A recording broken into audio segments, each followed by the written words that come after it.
What's up, everybody? Welcome to the PixelPlay Podcast, the only podcast where we talk about video games and no one else does it. No one. The only video game podcast that exists. Subscribe on planet and enjoy. Earth, allegedly. Yeah. You want to talk gaming? This is your option. That's it. Yep. Subscribe. That's it. We're the one. Tell your friends. You know, it's a real dangerous thing to be putting out there in the ether. No one does this. I just can't imagine any. Okay, fine. I guess there's a few. There might be a couple more. Yeah, I think there's that one IGM one. Then there used to be one, but Total Biscuit unfortunately passed, and I think that's it. Pretty sure that's it. That means we're your second best option. Yeah. But also your first best. Subscribe. Yeah, really. Well, I mean, look. Sometimes, look. I mean, it's the one time I'd be okay with being last, right? Yeah. Okay. There's only two. Maybe. It's fine. But anyways, my name is Adam, aka CS Radical. Joined as always, Mr. Jin and Chris. Kaylan, obviously not here. Fatherly duties once again. Poor guy. One of these days we'll get him 2 weeks in a row. One of these days. In 2027. He just jumps on for like the PS6 reveal. Hey guys, I'm back. Yeah, you know, it'll be a thing at some point, but you know, that's a 2 years down the road problem. Who cares? We got a lot to talk about. Obviously, Oblivion just out of fucking nowhere. Well, we say out of nowhere. We've known for a little while that it was being done, but out of nowhere, just going, oh, by the way, it's out now.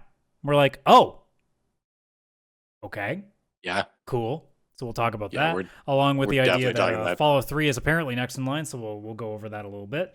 We're also going to talk a little bit more about physical copies of games, because obviously that's been a very triggering issue, because we all know that slowly but surely they are going away, and not to mention that with game prices being what they are, it's also kind of a bee in people's bonnets. So we'll talk about that a little bit. But of course, we do always start the show with what we're talking about. Now, I don't think this one will go nearly as long as last time. I think we might be a little lighter on that one, because I don't have two massive things to talk about. I've just still been chipping away at blueprints. I've finished what is considered the main objective. I have gotten to room 46. I am the blueprints now. No one can stop me. I own the house. That being said, I am not fucking done. And I am finding out very quickly that the game does not want me to be done, because RNG, or RNGesus, fucking hates me. Mm-hmm. So, Chris, how many days are you into it? Like, in terms of like the in-game days, like how many runs have you done now? In-game days, I have finished the game. I did get to room 46. It happened on day 20 or 21. Yeah, you definitely got there faster than me. It was pretty quick, and it was because that last run I had was the most perfect RNG I've ever had in anything in my whole life. So I was able to run, but another 15 plus days later. Yes. So I was very lucky with that. But I haven't gone back since. After I finished it, I was like, I did it. I beat, I got to room 46. And that's when I checked my achievements in the game. And I'd only you've probably got one trophy in the trophy room at that point. Yeah. And like literally only one achievement in the whole game. And I'm like, wait a minute, I just beat this fucking game. Why do I only have one achievement? And then I looked, and it's because apparently the game just keeps going with a whole lot more stuff. I was like, I don't have time for this right now. This game is addictive. I need to go do something else. So I haven't gone back. I still have it installed. Maybe I'll go back, but it's more like I'm like, I can't be in this right now. I got more to do. I got to do. So how many of the permanent unlockables did you get? So I got the extra 20 steps per day. My allowance was up to like $5 or $6, I think. I got the 2 gems per day. I unlocked a couple, like I unlocked the west side area where you got the tool shed looking thing, and you can do a room there. I got the gem mine, but I think that's what gave me the 2 gems per day. There's also like another. So you probably haven't gotten the fourth one. What's the fourth one? So have you gotten to the Black Bridge Grotto? That doesn't sound like something I've unlocked. Have you done something where you had to link the laboratory and the boiler room together? No. Okay. Then No, I did. I did do that one. And then you have to play with the power switches. Yes. Yes, I did do that. I don't know what I unlocked though, but I know I did it. So that's the fourth unlock that I at day 75 still can't get, because the game is like, we're not going to give you these two together in remotely close proximity. Not to mention that the only way to connect them if they're not directly in front of each other is to attach them with rooms that have ventilation, which is very few because it's red rooms and mechanical rooms. And of course, the game loves to not give you that. Now, the conservatory, which is a room you can also get, can change the rarity of these things. Well, it's not being nice either and giving me one of those two fucking rooms so I can also make them easier to find. So I've had, the closest I gotten was I got them next to each other. Problem is, the laboratory was a wall facing the boiler room, so it didn't work. Oh, see, so I got really lucky with that. I know it's the one thing that I'm waiting for. Like, it's literally all I'm doing now because I've pretty much, I assume, done everything that I need to, apart from trophies, obviously. But it's like, this game is now at a point that I've put it aside. It is, I will pop it on when I have like an hour and I just want to do a couple of runs and I'll try again. But like, the gallery puzzle I've solved, like, I literally have done almost everything that I can possibly think to do at this point. I just need that fucking RNG to give me that. There's also like, and like, I'm gonna, as I review this, it's a 10. This is my game of the year right now. It's gonna take something pretty big to thwart this right now, because the fact that I put this much time into a puzzle game that is hating the fuck out of my guts says something. But I do have some complaints still at the end. Like, look, I love what this game does. It's enough of that one more round mentality. I do feel like there's actually like a really good mystery to a lot of it, and I feel rewarded for actually figuring stuff out. I need the modding community to get off their ass and do shit, or I don't know if it's just maybe a limitation of the game and they can't do it right now. I need a mod. I need two mods right now. I need one that makes me walk faster, and I need one that just gets rid of the like constantly increasing difficulty of the puzzles. I'm fucking tired of the dartboard. It's to the point that I can't do it anymore. Without a calculator, I can't. Like day 70, yeah. I can't do it. It's done. And the parlor is getting to a point where I think it's just tricking me, and I'm guessing. And it's now getting to the point that these rooms are useless to me. So I would just rather there be a mod. Apparently, the billiard room does have an upgrade disc option, but again, RNG has to give me that ability. So until somebody either makes a full calculator for this, which good luck, or a mod comes out that just applies that thing immediately, I can't do these rooms anymore, and it's driving me crazy. So like, I've drafted every single room possible. There are no more new rooms I can draft. It's just slowly like chipping away at things. Like, I'm slowly increasing my allowance every couple of runs. Like, my allowance is now at 16 coins at the start. Dang. So like, I can buy a good chunk of stuff early, especially when you need gems, because that's a big part of at this point my runs. But like, it really is just a small number of things that like, I'm surprised that there hasn't been a patch yet to kind of address some of these concerns, because I think the RNG, for a lot of people that are deep enough into the game now, it's now literally just the game is not giving it to them. Because it's one thing if like Balatro is still, you can relatively clear anything if you just strategize a little bit. This doesn't really give that. Like, you can kind of a little bit. Like, I have the did you do the chess puzzle in this game? I did open the elevator that takes you down to the chess puzzle, and I figured out what you're supposed to do because I saw the chess pieces in rooms, and it's like, okay, go organize the But did you complete it? But I didn't do it. Okay. And I know that it's like going to be permanent upgrades or something like that. But it's a single permanent, well, not permanent, but you can switch it, but you have to redo that entire puzzle again. Okay. But what I unlocked is that I picked the king version. What the king version does is it allows you at any point to go into the tab or the inventory that shows the map and select it, and it designates a certain color, and that will start to put more of that color in the choices of the rooms. So I've tried using that to help with this puzzle because the laboratory and the boiler room are blue. And it's like, no, you want the closet. Or you want the garage. Fuck, no, I don't. Give me the goddamn lab. And it's just not doing it. So, like, I found that, like, with everything that it gives me, it's giving me ample opportunity. but the game is just saying no.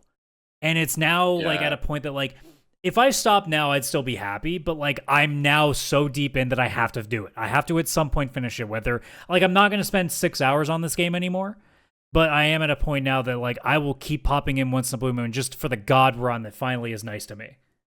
Because I want to finish it. Yeah, you're going to hate me because I unlocked that, what is it called that you're trying to get again? I don't remember its name. The Black Bridge Grotto. Yeah, so to unlock that, as you mentioned, you need like the boiler room connected with the laboratory, and then there's like the power switch puzzle. I got the laboratory connected to the security room, which was connected to the boiler room. Yeah. And the security room has the vents going through it. Anything with the mechanical symbol does, So I got it by chance. I wasn't actually trying to get it. I was still trying to get to room 46. I got there, and I saw that in the laboratory there was an electric puzzle, like, oh, you got to make the power like this. And I was like, oh, I love these, where like certain switches will make the power go up and certain will make it go down, and you got to flip whatever switches to end up at a specific number. I loved those. I was like, all right, I want to do this puzzle. It said you need power. And then, through like, I think there was like a note in the room or something. I don't even fully remember. It was like, oh, boiler room power. I was like, I have the boiler room. So I went into the boiler room, and then I did the puzzle to turn it on because I hadn't actually even done that yet. Because I was like, what am I going to do with this room? I don't need it.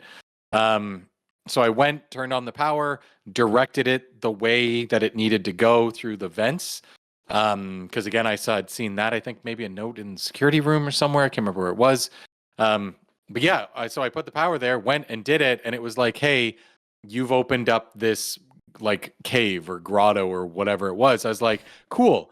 I've never gone and even checked it out. I don't even know what's in there. I only just did it because it's a place that I need to get because there are a couple of items that I found that are just sitting there waiting for me to use them that they need to do, and it will unlock another room that I need to go further with. What that also does is that permanent upgrade means that that I think you get like a computer that you can use right away that you can use to like start, I think it's like to start an experiment or like use it as any sort of, whether it's like the security one, like whatever you want to do. I can't remember what specifically is, but it has something to do with like an offline computer that you can use that I assume it's probably something you would want to use more for experiments. So you could obviously do things like increase your allowance or get yourself like, because a lot of the time you'll get the laboratory halfway through and it'll say every time you eat an apple and you're like, well, fuck, I already ate the apples in the rooms that I've already passed through. Like now when I do my runs, I don't use the shovel on anything and I don't eat any apples because that's a potential option in the lab. So I always keep that handy. But at this point, like the only things I have left to do are that, and I do know that there are some deposits in the vault that I still haven't opened, and I don't know if they contain anything. So I haven't done any of those. Is the vault like it'll open usually on like the final row? And you can buy things that are very expensive. It's a super rare one that gives you like 40 coins immediately, and it also will have some deposit boxes there. And I randomly dug one up one time. I randomly dug a key up once and went, whoa, what the fuck is this? So I fucking code checked it just in case. And then sure enough, I found the vault, and I'm like, oh, that's where this goes. And it just ended up being like a bunch of keys or gems or something. But like it made me think, okay, there's more than one. There's got to be something else to these. So yeah. Haven't seen that No, I yet. never got the vault. But I'm pretty sure, like, all things considered, I'm almost done minus trophies, which I don't care that much about. But yeah. Wow. Yeah. My other complaint, this is a very small quality of life thing. I don't know if it's a single developer or if it's a team. Guys, I don't need to watch the animation every single time that the safe opens. For fuck's sakes, I've already done it. I've already done the safe in the boudoir or the drawing room like 41 times now. Just let me just open it. It's just permanently open it. I just want the gem. That's all I want. Having to put in the code each and every time, and especially the drawing room, because it actually requires you to hit a switch and then wait for the animation to play. So it's kind of frustrating. Yeah, I will say the billiard puzzle, because I was only on day 20, so mine. Oh, it's fine until you get into like the 30s. I love that puzzle, but that's because I am like a mathematics major at school, and math is like the language I speak way better than English, basically. There's not a problem with the puzzle. It's just the issue is that once it escalates there's just too many pieces that you start to not understand like which one you have to do first. Like, did you ever get one where you see like instead of the whole thing lighting up, it's now like a thin line? Oh no, I didn't get that far. That means you have to divide it by 3 every time. Oh, that's dumb. And it starts getting really convoluted. So like now it's just at a point that like I don't do them anymore because I just can't. Like I know what it's supposed to, like I know what each individual thing means, but now I don't get the order. And I just don't know what it wants me to do. So I just I throw my hands up in the air and said, you know what? I know that it's at least a key or two. It's not worth it anymore. Fuck it. Yeah, if it gets that complicated, because I was loving it when it's like add, subtract, multiply, divide, square. It will eventually put something like it'll square it, or there's the diamond version, which means I think it's reverse it. There's also some squiggly lines that mean you round up to certain numbers, which again I don't hate that much. Like those are fine. As soon as I got to that thin line to divide by 3, and there's apparently also like if there's an X on the outside of the board, you don't use that number. It's like it's really fucking convoluted, and I'm just like, all right, guys, like most people don't play this far. You didn't need to go to this extent. Yeah, I think so. I think it's a case of like this game is designed to like trap you almost, and I'm not appreciative of that. And I wish the modding community would have fixed that by now, and I'm surprised they haven't. Yeah, that is a little too far, even as a mathematician. But either way, like I've been talking a lot about what I hate about it because I spent so much last week just going nuts and gushing about it. This game is my favorite puzzle game of all time, and it's not even fucking close. And that's because I don't really consider Balatro a puzzle game. It's just a roguelike. No, it's a card deck builder roguelike. Like this is my favorite puzzle game, and I couldn't even tell you what my second favorite one is because like I don't generally get along with puzzle games. And the fact that even after like my frustrations with it now, I still want to go back in because I'm determined to get through this. Not a lot of games ever do this to me. So and considering it's such a novel concept, and the fact that it lived up to the hype that a lot of people were giving it to is what also keeps it that such a high praise for me. Because I went into this going, oh, it's a puzzle game that everybody's lauding. This probably isn't that interesting. And then after like 3 days, and by 3 days I mean 3 runs, going, oh yeah, this is good. This is good. Oh yeah. And I hope that it gets the recognition at the end of the year because I'd love to keep seeing indie games getting pushes for Game of the Year. Oh, 100%. They deserve it. They're like so much better than most AAA games. It's insane. Like I'm trying to think if I'm looking at games that like have come out so far, like let me jump on Metacritic just for a quick sec here. See how we're doing for 2020. Oops, that's not the best games this year. There we go. So right now, like, if we're going by ratings, like, we know Split Fiction's going to be in there. Jeff Keighley and Josef Fares get along really, really well.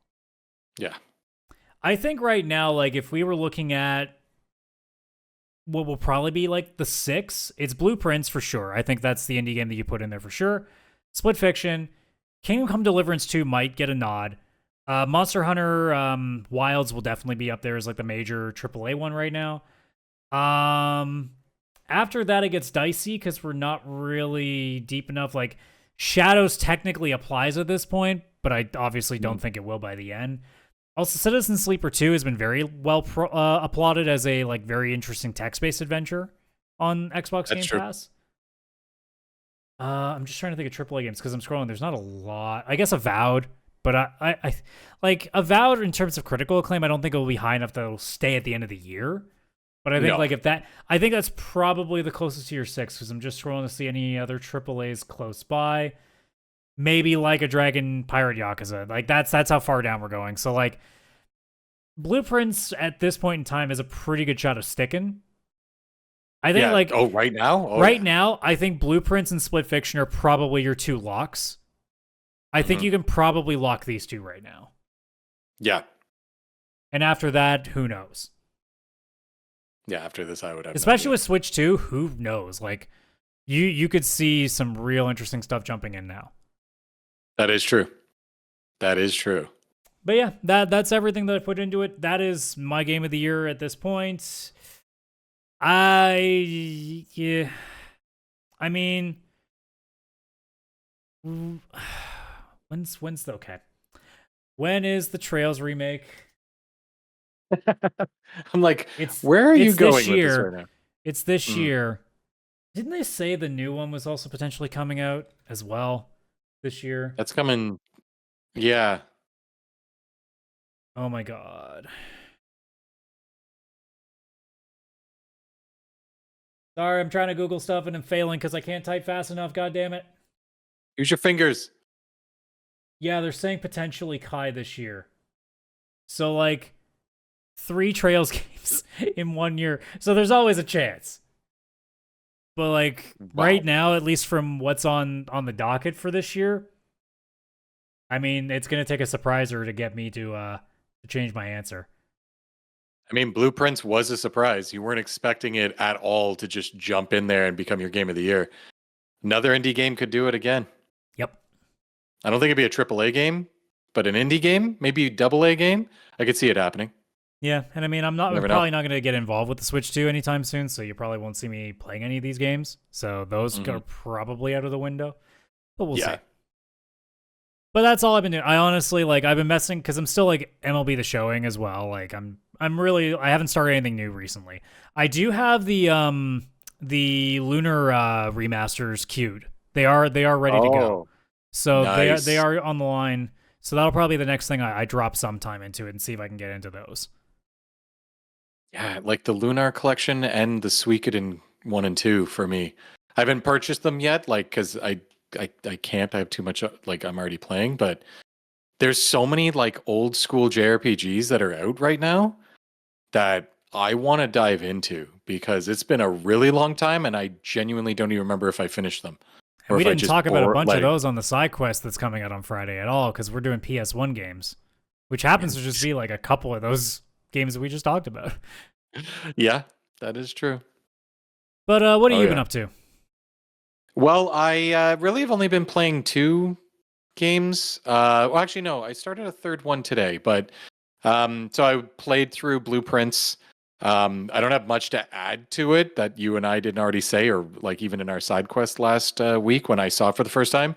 What I can say is exactly a week ago, you showed me for our side quest recording the Blueprints game. I downloaded it right when we were done recording. I think I even said it in the side quest episode, and I wasn't kidding.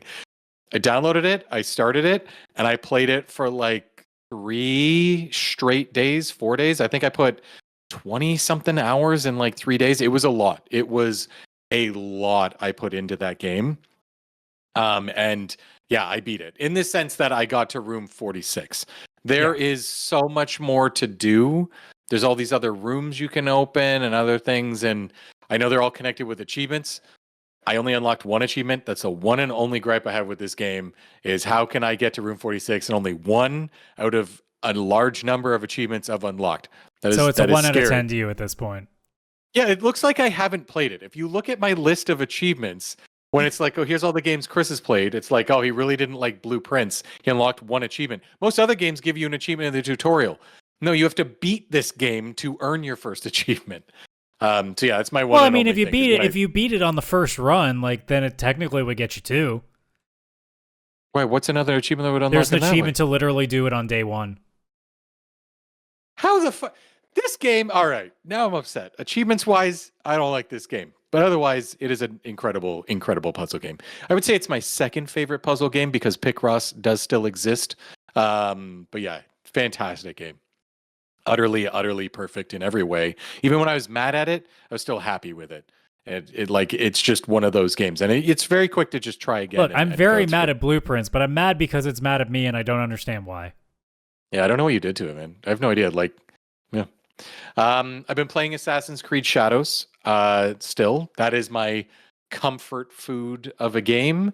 It is fun. I like it. I have to admit, this is the best Assassin's Creed since, like, it feels like the old school-ish ones. Not like 2, not like Assassin's Creed 2 or anything like that.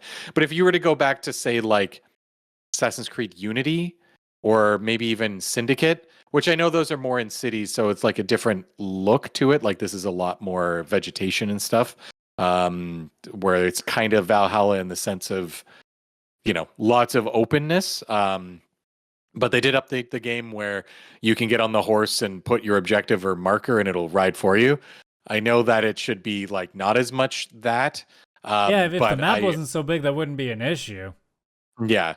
But I mean, I'll just put the controller down and I'll let the 30 seconds play out where it goes across the map, and I see very like pretty scenery and stuff like that.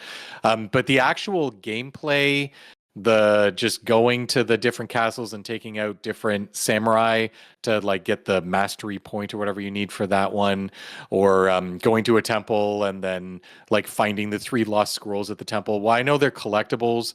I like doing them. They're like the ones, especially like taking out the samurai in like the little castle areas. They're very helpful with earning skills because every time you take one out, you get 2 mastery points, which you can use to unlock more. Like skills and stuff. And it'll be like, oh, take out 3 samurai, and like sneaking around a castle, take out like the 3 leaders, and then sometimes just like literally bouncing and getting the hell out of there is very satisfying as an assassin slash shinobi. I am really, really liking the game. And one thing I do really like about this is the actual connections to the Assassin's Guild, to the Assassin's Brotherhood. It actually is connected to that, where one of the biggest issues I had with Valhalla and Odyssey is like you weren't even playing as a member of the Assassin's Brotherhood. In Valhalla, there was an Assassin's outpost in your village, and like you could go and find assassins bureaus to give some information to the assassin in your village, but it had nothing to do with you. You weren't connected really to the story for it. And then Odyssey was even less. Like because they retconned the whole story, Origins was when the assassins first showed up. That game took place like hundreds of years before that. So like where there was no assassins or anything. It was like connected in the sense of the ancients and all that, but I don't care about that. That was always meant to be like small Easter eggs. Like, wait, there was another race before us? Whoa, that's crazy. And it would be like you'd like collect certain things in like Assassin's Creed 2 to get a 20-second clip video of back with the ancients. And it was like, hey, history is a lot bigger than you think, but it was never meant to be anything huge. Yeah, like Odyssey was just way too much. Where this one, it does feel like, like, oh, wow, things happen in the story and you get pulled in and learn about the Assassin's Guild and Brotherhood and all that kind of stuff. And like, cool, what? No, there was more assassins here than I even realized. You're an assassin? What? And then obviously it goes from there, right? So it does have like that vibe of being an actual Assassin's Creed game, with like even Assassin's outfits and everything. Like it really, really does do that. And I have to admit, this game does look beautiful. Even on the PS5, I'm lucky that I've got a 120 hertz screen, so I can do the 40 FPS mode. And I'm getting like the ray tracing version of the game while still playing at 40 FPS, which looks, especially when you just start up the game like that, it's not like 30 FPS where it's like, oh, this feels like 30 FPS. 40 FPS very quickly feels not too far off from 60. Like slightly different, but like nowhere near too far off. So the game is definitely that comfort food game of being able to open it and just go do some side stuff and slowly unlock some of the story, which is a lot of fun for me. Just like, who are the different people that did the assassinations or the evil assassinations and all that kind of stuff, right? Love that. Yeah, I will say how frustrating it is for me to like know that there's probably a half decent story in this game, and I'm just never gonna get to it because I can't get past the fact that the open world is just so bad. Like I can't get into it. The time it takes to unlock the story is also, it is a lot because there's like 12, evil order people. Yeah, they haven't even said it so far in the game or anything, so I don't want, like, I wouldn't even be spoiling this. But like, pardon? How many hours are you in? That's a good question. It says 20 something. Okay. 20 something. You've at least put some time into it. Yes. Oh yeah. Like I'm 20 something hours in. Obviously, like every Assassin's Creed, this isn't even a spoiler, where it's like, oh, there's 12 main bad people, and the other games are called the Templars. In this one, it's kind of similar to like probably I assume how like Odyssey system was, where it's like you zero in on one person and slowly work a way to getting to where they are and then take them out. Yes, yeah, they're doing that same thing, which they've been doing for a long time now with the Assassin's games. But yeah, so there's like 12, evil people. This game, it's a little more personal, which I like too. It's not just like, oh, that's the Order of the Ancients. You should take them out because they're bad. This, it's like, Noway actually has a reason for wanting to take them out.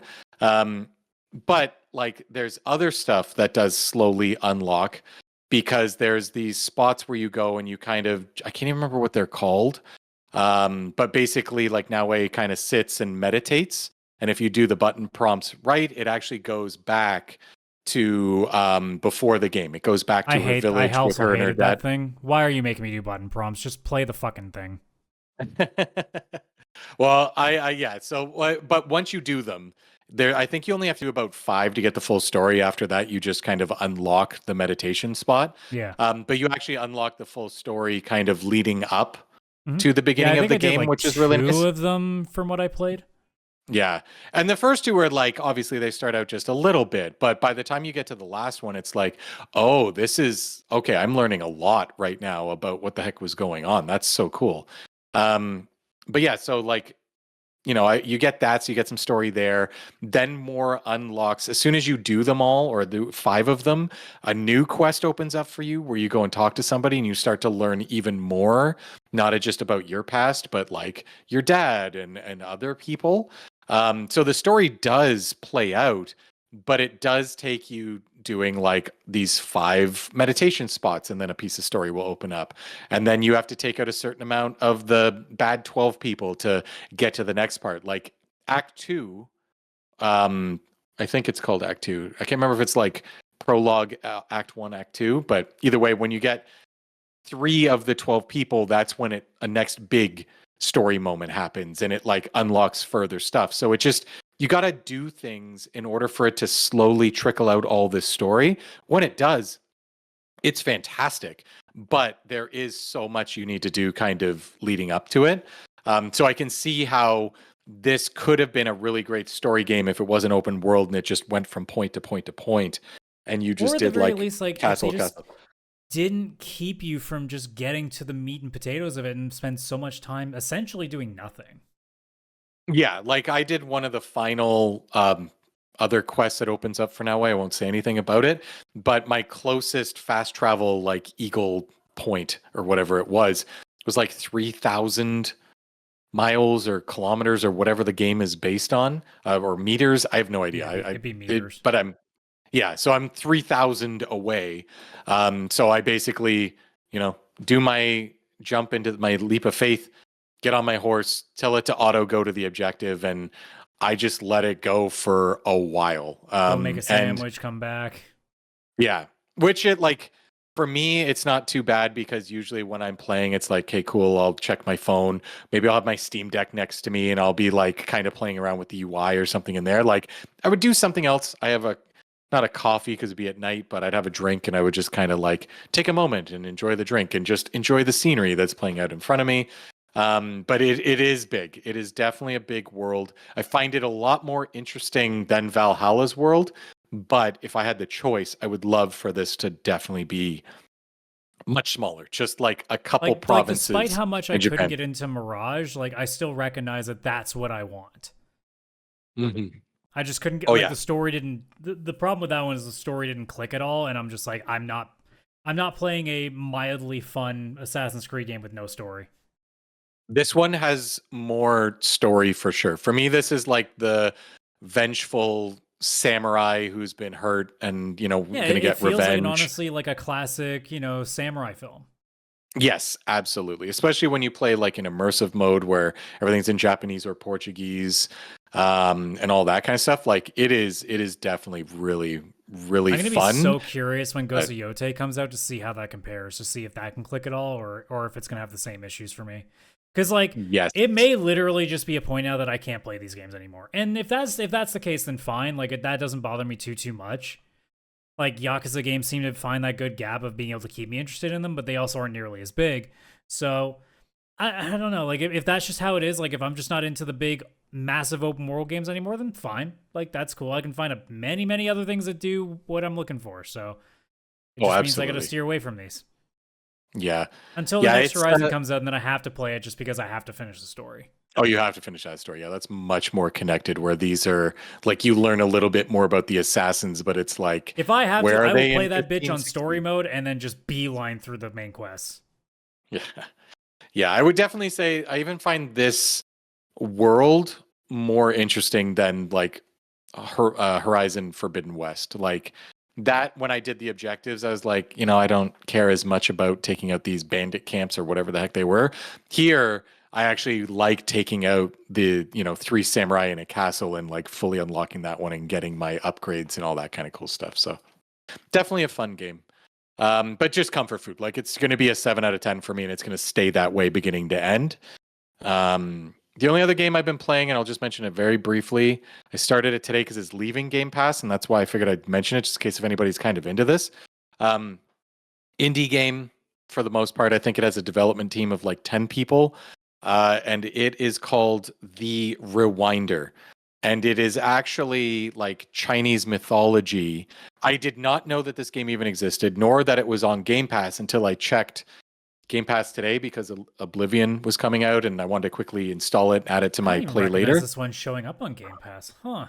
Yeah, I didn't either, but it was added a year ago, and I saw it today in the leaving soon, meaning it's going to be leaving at the end of the month. Very simple-ish game. It's more like a point-and-click adventure. I'm playing on the Xbox, so obviously it's less point and click and more move left and right and press A to pick up things kind of stuff. But you're a rewinder. So it has to do with Chinese mythology, and I'm not even sure if I'm going to get this correct, but it's kind of like you are the person that can rewind events so that you can actually help the dead that kind of have unfinished business. Like it didn't go, like they died. It did not go well. So it's not rewinding as like controlling time so much as you're rewinding events so you can trace like what happened to them so you can help them. You need to fix the memory, yeah, so that they can kind of pass on. Now it's all connected to one bigger story. I just believe that's what a rewinder is kind of for. And obviously they wouldn't have been called a rewinder in Chinese mythology. That's just like for this game. But yeah, it's just a like 6-chapter game, and I'm on chapter 5 after playing for an hour and a half. Very small. I even bought, and this is on the Xbox where I never buy anything. I noticed the game had 2,000 gamer score, and obviously 1,000 is when a game comes out. I saw there was DLC for the game that adds like another hour, and it was $1. And I was like, I never buy stuff on my Xbox, but if I'm going to play this, and for an extra hour, I can get like, the DLC and another 1,000 gamer score and kind of fully flesh this out. Let's do it. Like I'll spend $1. So I've officially spent like $1 on my Xbox, which I've clearly never done before. But it's just very interesting because it's got the art style of, if anybody's ever played like Kingdom 2 Crowns or anything like that, the games where you kind of go left and right and build up it's like tower defense. Very similar art style and graphics, only as a point and click adventure where, again, it's kind of like collect certain things to move forward, collect a memory, go into the memory, do what you need to do to alter it so that the events that did play out aren't what end up playing out in the end to help the dead and everything like that. Plus, you're also looking for kind of like an evil entity that's causing it where people can't also move on, where their souls aren't actually being able to move on and therefore be reused in reincarnation. So very cool, very like indie game, very small puzzle exploration, pick up the item. Like there's no battles. There was like one chase sequence so far. Nothing too crazy there, but it was like 10 seconds maybe. It's very fun. I very much have been enjoying it. It feels kind of like a cool, it's great playing like an indie game and kind of getting something with such a cool art style without it being a AAA thing. And apparently it's got within 3 hours or just over 3 hours, I should be done the game and the DLC. And I'm like an hour and a half in. And that was just playing today after work before I went to the gym. So doesn't take too long. I should have it finished in a couple days. I need to because the game leaves Game Pass at the end of the month and I paid $1 for the DLC, which won't work after that happens. But yeah, it's a very interesting game. If anybody wants to just check it out and do the kind of classic point and click exploration puzzle game, it actually is a very nice one. It teaches a lot about like Chinese mythology and stuff too, which was really cool. But also still has its own humor, its own like small story and adventure, and really plays into all of that. So it's been actually pretty fun playing through it. For sure. Well, that's gonna do it for what we've been up to. Now we get to see what apparently Bethesda is up to, which is just throwing Oblivion right on us out of nowhere. Yeah. That was, I knew. I mean, I wouldn't have been surprised if it coming out like in the next couple months, but the fact that you're just like, yeah, now, I'm like, oh, okay. Yeah, I was not expecting and on Game that. Pass. I mean, I guess that's not surprising. Well, the Game Pass, I would have been shocked if it wasn't on Game Pass for sure. Could have milked that fan base real good though right now. They could have. Oh, they could have. Because I think it already has. Earlier today, it had 120,000. It's not even at full price, I think, because normally our games are 90 Canadian. It's at 70, I believe. So like they even like down the price a little bit. They could have just charged $40 across the board and just said, "No, you're buying it," and people would have been like, "Yeah, okay." Oh, I would have picked it up 100% for at $40. Yeah, even if it wasn't on Game Pass, but I would have. Yeah, I will say, just from like early visuals of it, it looks pretty goddamn good. It looks really good, like much better than Starfield good, which is like the character animations, the lighting. Like when I saw this, that was my biggest shock. Like there was already like the rumors like, oh, Bethesda's going to announce this soon. Then all of a sudden it's like, oh, Bethesda has a direct coming in a few days. It's like, all right, so they're finally going to talk about Oblivion. Cool. But then it happens and they show the game. I was honestly just like, it was like they mentioned it's Oblivion remastered. Once I heard remastered, I'm like, okay, cool. They've taken the 2006 game. That's like an Xbox 360 game. They're going to up the visuals to 4K. It just like upgrading the textures, not like remaking the game, which is what this looks like. This doesn't look like a remaster. Remaster to me, it's like they've just upped the textures a bit, made it some quality of life improvements, but it's still the original game, just with those small updates, like more like a patch or a mod applied to it. This doesn't look like that. This looks like a brand new game that they made from scratch. And I guess it's technically just a remaster because, as they said in the direct or whatever it's called, that the actual code was still used. Like the brain of it is still there. Like the code from the game, it just has a new body, is how they kind of described it. Which to me, it's wild because it looks so damn good. Like I thought Avowed looked good. This looks better than Avowed, minus like being colorful and stuff. It's nowhere near as colorful, but like to me, it almost looks better than Avowed.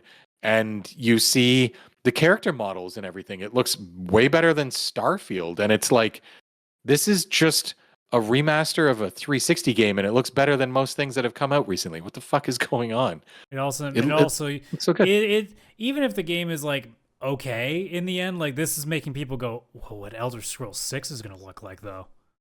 Yeah, like if this is what they can do just for this remaster of a 2006 game, like just doing it on a whim. Of? Yeah, this is definitely not even like like I'm sure for the developers it was a passion project. They showed in the direct lots of like the people who'd worked on the game and stuff. They brought them back, or maybe they're still there already at Bethesda. But they were like, this is a dream come true. I've wanted to go back to this game. I still love it, and blah blah blah blah blah.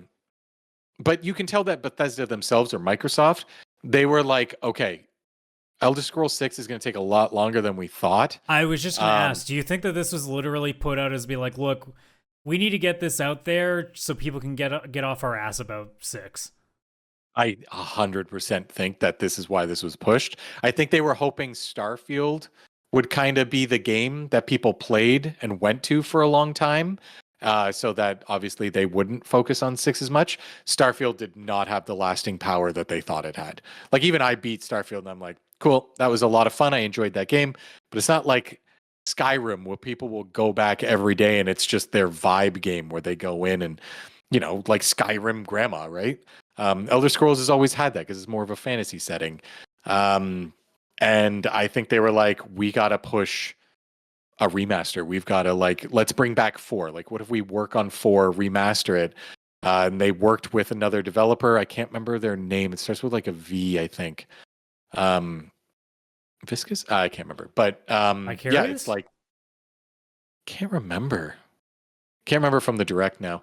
But yeah, I think that that's why there's another developer involved, because first they didn't want to take any of the Bethesda people off of 6. That would be a bad idea. But also they probably needed to push it out sooner than maybe they would have originally been planning. Like this was probably something on paper, and then they were like, "Fuck, we gotta work on this." And then they started, and it, they started probably a while ago, but they kind of knew with Starfield maybe, and here we are. They've actually come out with something that I think is going to be genuinely loved, because it's a game that is going to have that same feel from the 2006 one, which most people loved, but with a really great, beautiful, fresh coat of paint that no one was really expecting, I think. Yeah, for sure. And obviously, like, it's already been said pretty intrinsically that Fallout 3 is next just going to take a while. Yes.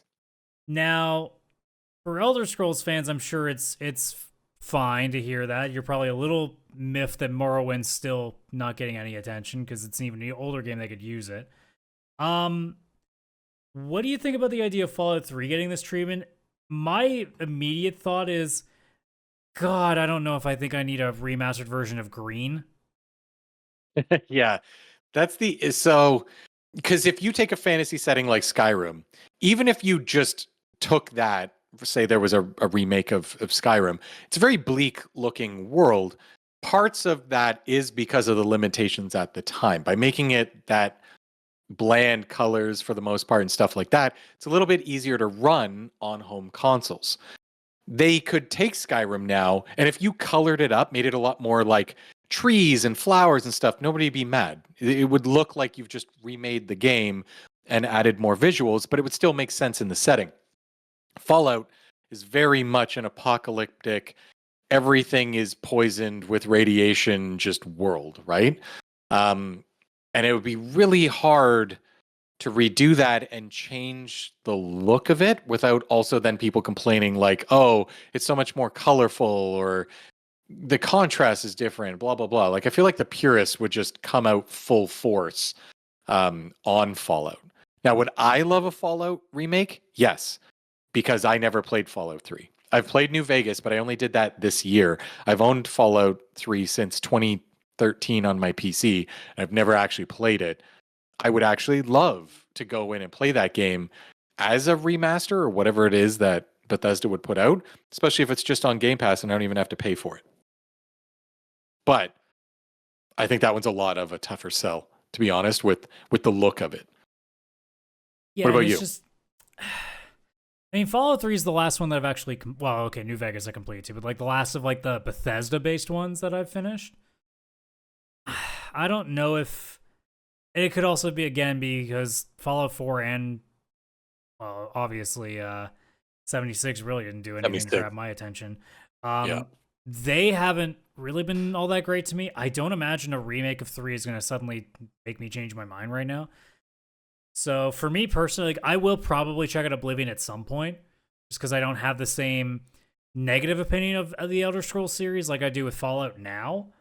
So there's a good chance that I'll at least take a grab at it at some, especially because Game Pass, right? So very easy to justify that. I don't know when, because obviously Clair Obscur isn't that far away either. But like in all honesty, I don't see a world that even if they completely remade one of the original 2 Fallout games in this style, that I would suddenly go, ooh. I think at this point, Fallout is just a license that for me I'm dead on. Mm-hmm. Yeah, I've been iffy because if I really want to Fallout. play that type of game, The Outer Worlds does what I want. Yes, and that's just also another Microsoft one that. Now that they have Obsidian again, anyway, it makes no difference. Yeah. Fallout's always been. It's been a tough one for me.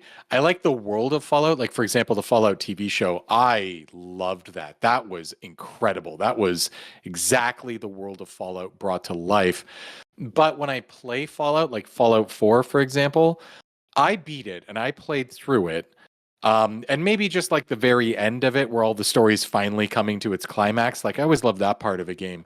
But it didn't give me the same feeling of, say, Skyrim. Skyrim, I was obsessed. And it's not like I was like an original adopter. I got the Legendary Edition on PC back in like 2015, 2016, whenever that released. I went into it at that point, and like after about 5 hours, it just clicked, and all of a sudden I was in that world, and I wanted to max out stats, and I wanted this type of character, and I was going to be sneaky, and I was going to be able to lockpick, and blah, blah, blah, blah, blah.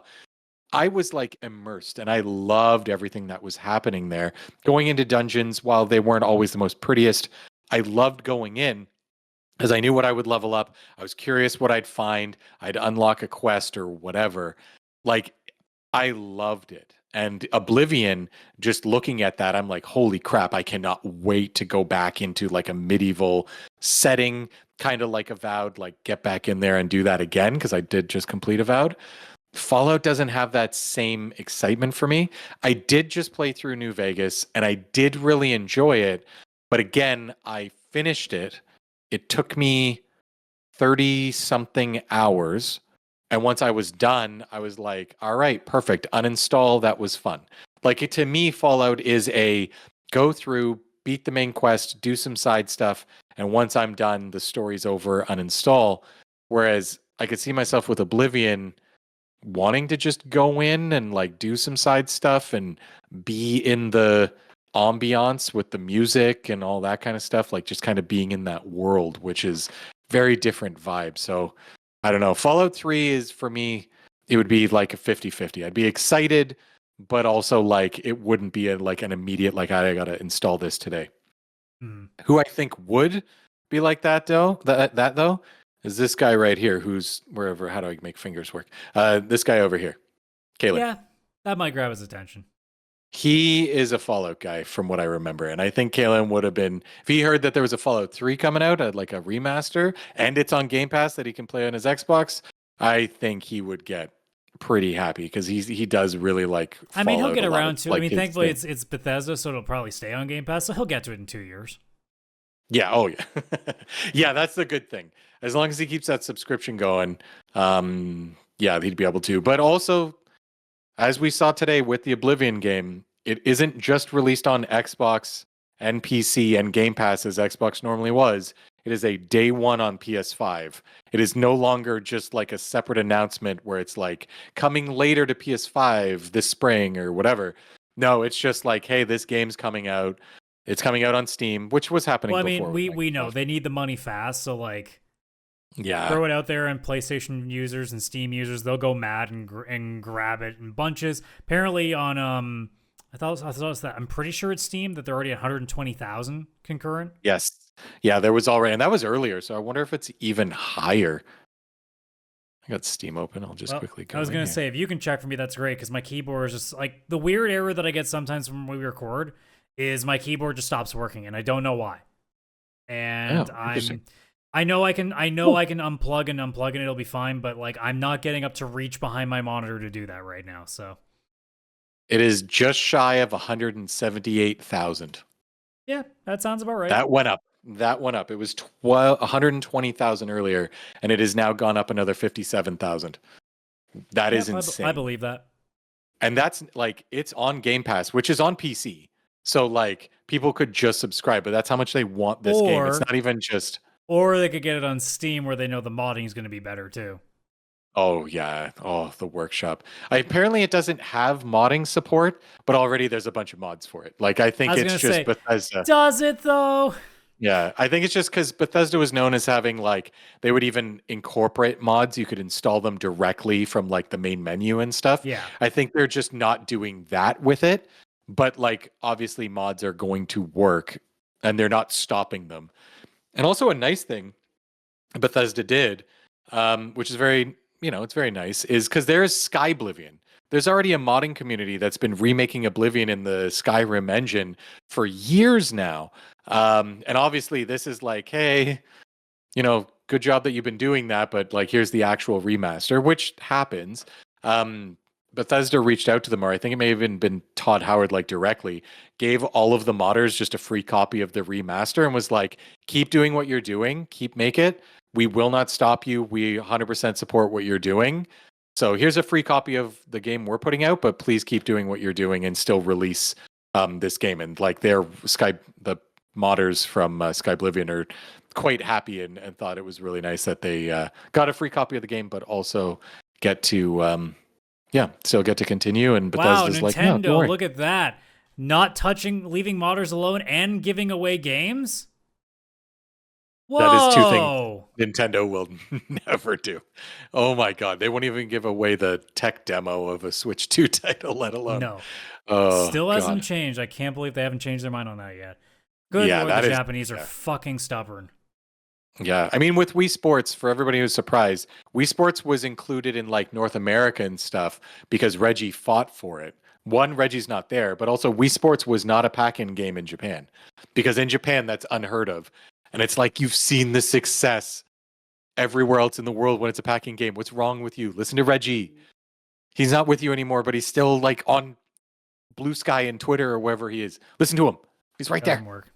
Speaking of things they should listen to, though, obviously the whole issue of physical versus digital has been a thing we've talked about several times on this show.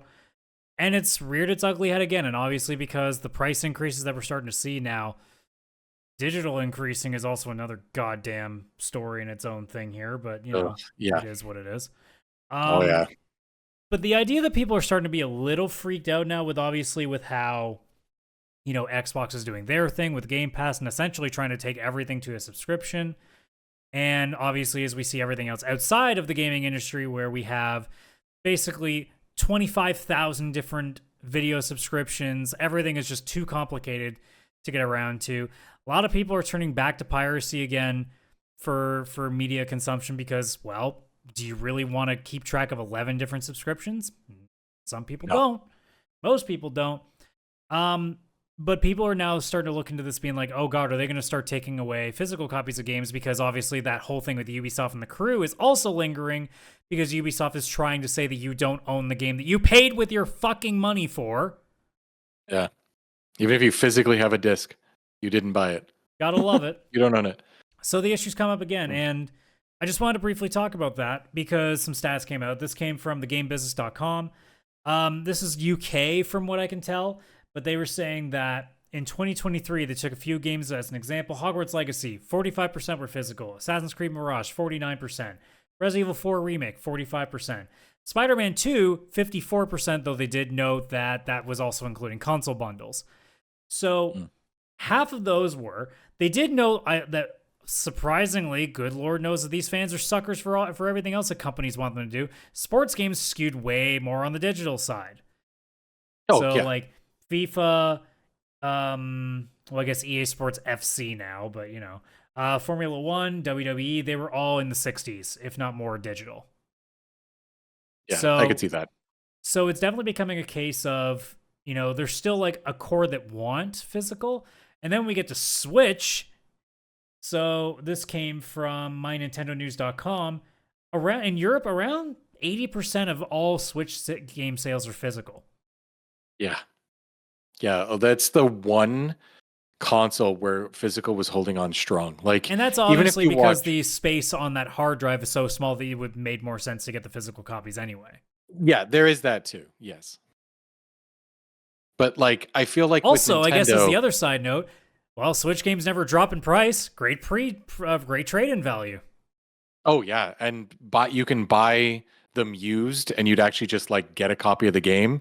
So you couldn't get the deal from Nintendo Direct, but you'd go to your GameStops and whatever, and you'd see the used games. And the one wall of Switch games was huge. It was the one trade-in where people were still going in and doing all their trading. I also know, like, I have a couple friends with kids and stuff, and one of the reasons that they get this Switch and go with with physical, is because like you can actually give the kid a game at Christmas. Like, here you go. I bought you this, and it's this physical item that they get to hold on to. And then kids actually, you know, having to worry about memory cards and all that kind of stuff.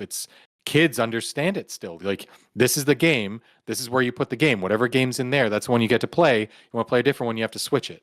And it just makes more sense to kids versus going to an eShop, having to figure out how to download it, attaching a credit card, and like making sure the kid doesn't use that credit card willy-nilly. Like, there's so much more that physical made sense. So you definitely have that side. But I think like there are a lot of people like Kaylan.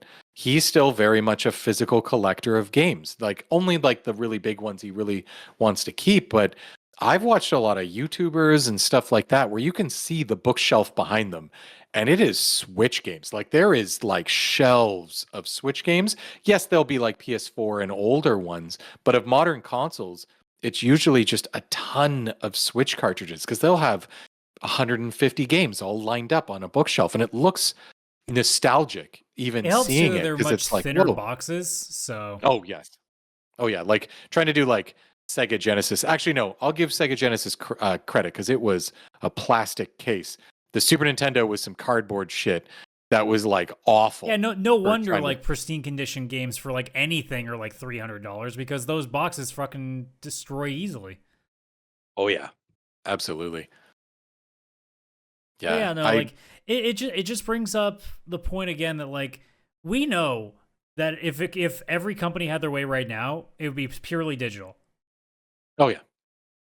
They want to cut out the middleman. They don't want to deal with like going through stores. Just be come get it through us. And by the way, if we decide to just get rid of it, what are you gonna do? Yeah, that way they get more of the profit. They get to control its price better. No resale market because they get zero of those dollars whenever it's a resale game. All of that was profit to GameStop. The only thing stopping them is the fact that they know currently, if they got rid of it, if Nintendo tomorrow announced we're not going to have physical cartridges anymore, people would lose their goddamn mind. Oh yeah, customers would revolt. And like it would affect sales, especially in this time where people are like way more empowered than they used to be to stand up and say something. Yeah. Oh yeah. Like Switch 2 is already going to have a hard time with prices, game prices especially. Like I think the hardware people are having a hard time with it. I think they're having even harder of a time with the software prices going up because it's ridiculous. But people will still eventually buy them when they find that the value is enough for them. There's enough games out or whatever it is. Yeah. You get rid of physical in general, like that is a boycott. That is 100% where people will just be like, well, then I'm not buying your crap. I'm just not buying it anymore if you're going to get rid of the Xbox ability tomorrow to physically said we are have no longer going to have physical copies of our games. You will have to go through Game Pass. People will their Game Pass subscriptions will drop. Absolutely. Guaranteed. What I think I think what companies are waiting for is so that the numbers say that by like 10% of their copies are physical. They're waiting for it to be low enough that they can just say, well, clearly none of you are buying them. Yeah. Oh, 100%. And I think that they're also... Sorry, go ahead. I think that they're also doing kind of like a slow burn of slowly making digital that little bit more convenient and physical a little bit less convenient. As we saw with Nintendo now has the ability that when you get a game cart, now not all of them are like it, it's up to the developer, but the developer has the ability to just be when that cart goes in, it downloads a digital copy of the game to the console instead of the game being in that cart. Which to me goes, what's the point of the cartridge? But, you know, whatever. Yeah, so that way it's like you have something to give your kid at Christmas, but it will install the game, and then they'll never use the cartridge again. Because that's the thing. My thought process with that is, what's the consumer point to it? No, it's just having something to wrap at a birthday or Christmas, I think. Like, and I think it's those small steps that they do it where eventually people are like, oh, cool, I don't even need to buy this physical thing because there's another thing I can give the kid wrapped or whatever. Like they slowly make the physical a little bit less convenient to get, a little bit more expensive. Sony with the disc drive, like it's no longer even an included piece of the hardware. You have to buy it as $100 accessory to attach to the console. And it's kind of like, okay, so I'm going to have to go out and buy that extra $100 piece to get this game. Or I could just buy the game new day one at the same price digitally, and now I don't have to spend that $100. And it's kind of like, it's not like everybody's going to do it. There's lots of people who still want physical, but it's still that extra step and extra money to keep the physical going. And I guarantee you some people are like, you know what, at this point, I'm just going to go digital. I'm not paying another $100 just to get that part for my console. It's already so inconvenient. Then they also put out less stock. There's not enough of these disc drives that were going around. When the PS5 Pro was announced, which is not even a high-selling console, the disc drive sold out because that's how rare that product was as an accessory to even find. You ever found that with like just a PS5 controller? No, you want to buy a DualSense controller? No problem. There's tons in stock. They're readily available. Where the disc drive, they've made much less easy to get. And I think it's just this slow burn they're slowly doing. Trying to lead us into that direction. Yeah. Yeah, they're trying to lead it. Xbox, by the way, if you go into a GameStop, I don't know if you've been there in a while, the actual Xbox shelf now has like 10 or less games on it. GameStop has announced that they are just not carrying them. And it's like, is that something Microsoft did? Is that something GameStop did? Like, oh, Game Pass is 100% caused that. Yeah. So they're just like, well, screw it. We're not even going to carry it. And it's kind of like Xbox hasn't gotten rid of their digital or their disk drive. I mean, a little bit. I think they have a digital only X Series X. But to be fair, though, I'm surprised GameStops are still open. Oh, 100%. I think, honestly, it was the Nintendo Switch keeping it open. Like the resale of those games, of those physical games. Yeah. The PS5, like they're there. I don't think a ton of people are like trading and all that with the PS5 games. I walked into one last weekend. As I walked in, it's Switch for like 2 shelves, then figures, board games, clothes, figures, other random like merch stuff. Then there's the other wall, and there's tiny bit of Xbox, tiny bit of PlayStation. Then you go over and here's controllers, here's headphones, and oh, that's it. Yeah, it's wild. Like if you don't care about Nintendo, you probably aren't going in there. I don't know why you would. In all honesty, like it's a whole other conversation for another day. But like, oh yeah, I don't think people care enough to go to a store. Like I would still buy physical if they were cheap enough to justify it. Like if Amazon had, I don't know, like let's say I really wanted to play the new Trails game, and they were saying, hey, if you pre-order it here, it's $20 off. I'd be like, okay. Oh yeah, 100%. But that doesn't happen. No. So what's the point? Like, unless there's a collector's edition I want, what's the point? Yeah. And I rarely do because most of the swag is useless. Oh, yeah, 100%. Yeah, the only place currently that really does those pre-order discounts and stuff is PC, because you have the Steam store, but then you also have Fanatical and Green Man Gaming. Yeah. So Oblivion released today, but it was either Fanatical or Green Man Gaming or both already had it on sale for like 10 or 15 or something % off for like a day one purchase. Wasn't on sale on Steam, but those other stores can drop the price to try and be competitive. And all of a sudden you've got these discounts that no other platform's really doing. Like you don't really get a pre-order discount on PS5. Xbox, I don't even know. I don't go in the store. Switch, you definitely don't. I don't even think like I've ever seen that for a pre-order. It's pretty wild. We're just slowly getting to an age where we're not going to get a deal anymore. No, not unless like maybe PC. Like PC still has deals. Like I pick up deals on there a lot, but all the other consoles, it's kind of like I'll wait till it's on sale. But usually, if it's like PlayStation games, first party do go on sale, obviously, and eventually they become like $19. The issue is it does take a while to get there, and now Sony's doing other stuff to kind of go off the rail here. Is they're taking a game, remastering it, and then delisting the original. So by the time the game would have been $20, well, now there's Horizon Forbidden West remastered, and that's now again $60. Yeah. And the original game's no longer for sale. It's like, I was just about to buy it. That sucks. Well, it's okay. You know? If the AAA market wants to keep pushing that, well, I guess I'll just have to stick to indie, or we'll just have to figure out how to high seize it. Oh yeah, 100%. I think that's going to become more and more and more popular. We're already seeing it with film and television. Like people are just giving up. Like I'm like a lot of people are tired with the way that cable is, especially here in Canada. I don't know what it's like in the States, but like here in Canada, we're basically owned by 2 telecom companies, and they fucking hate digital property. Oh yeah, they want to push you. Bell and Rogers want to push you to fucking get cable. So what do you do when you don't? There's only one option. Yeah. That's all I can say. That's all I can say. That's all I can say. Arr.